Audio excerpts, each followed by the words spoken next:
So, recommendation video I've been wanting to do for a little while now. It's a bit of a departure from some of the other recommendations I've given. I've only done one video solely more based on recommending people so far, and that's called something like Narcissism, learning more about it, or something like that. That recommends some folks who are on YouTube and put out a lot of information on their libraries about this sort of thing. There's somebody in particular I wanted to recommend, especially for if you're at a particular point right now in dealing with the whole narcissism issue, especially if it's early on, or well, frankly, at any stage, really. And doubly so if you don't feel like you can really talk about it to anybody, as is usually the case with this sort of thing.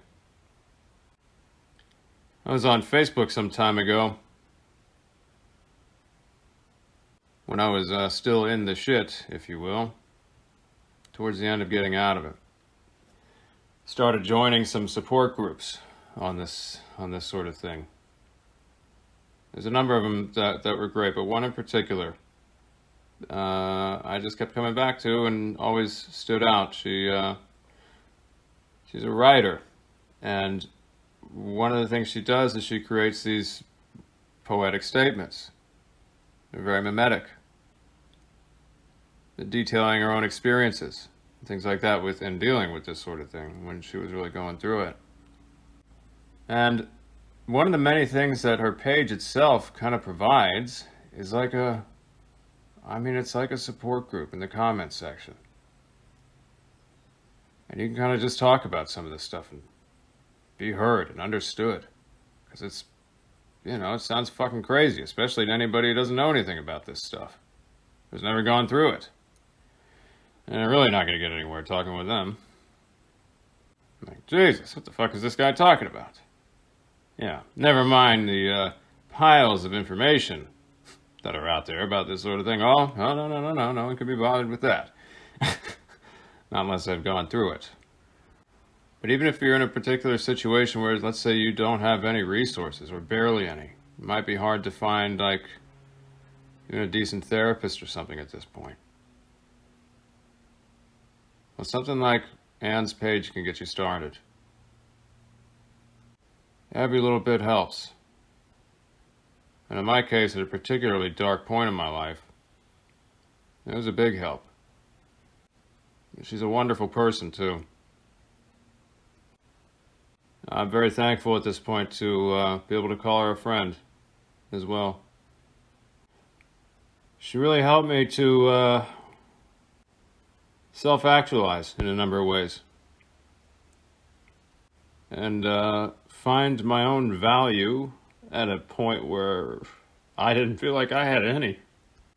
And from talking a bit back and forth with her, I started getting a whole different idea about the whole value thing and self-worth.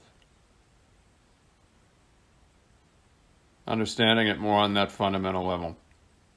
Things that I never got growing up, and in many ways was prevented to have because of the kind of upbringing I had. I've touched on that a bit in some other videos, and I intend to go into it a bit more. V over here is going to be airing out a little bit more of his dirty laundry on the internet. Not to mention the other case files and everything like that, but anyway.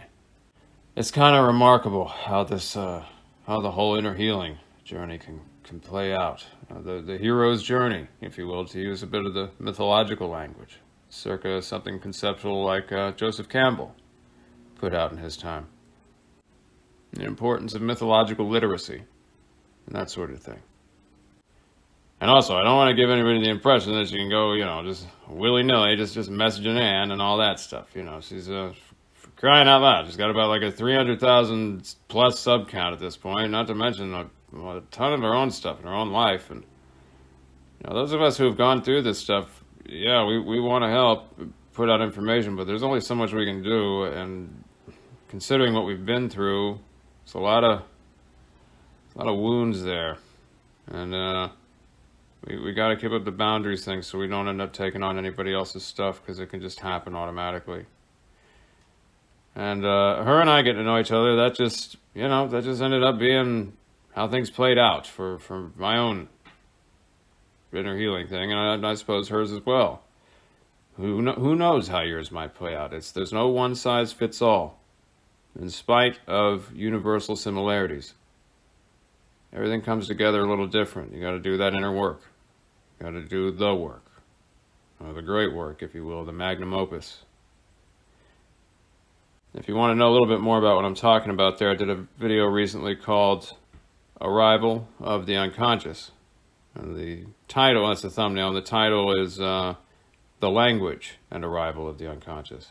There's another one called The Environomicon, and surely at some point here before long, when I get caught up with the backlog, we'll have a lot more information about that stuff too. Not to mention resources, other people I'd recommend about that sort of thing.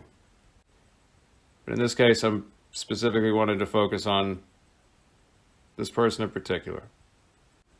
And it doesn't just have to be early on in what you're going through. It could be at any stage. She's got a terrific place for sharing information. You can check out her work too. It's very insightful. She notices a lot of details. Puts a lot of parts and pieces together. Certain things that some people overlook. That sort of thing. Very poetically too. It's that kind of mimetic magic. Very effective. Therapeutic. So anyway, that is, she goes by Anne Marie, and her page is called Dark Interiors. You can find her on Facebook. And Anne, since I'm sure you're going to see this, especially since I'm going to send you the link, I just wanted to say thank you for everything.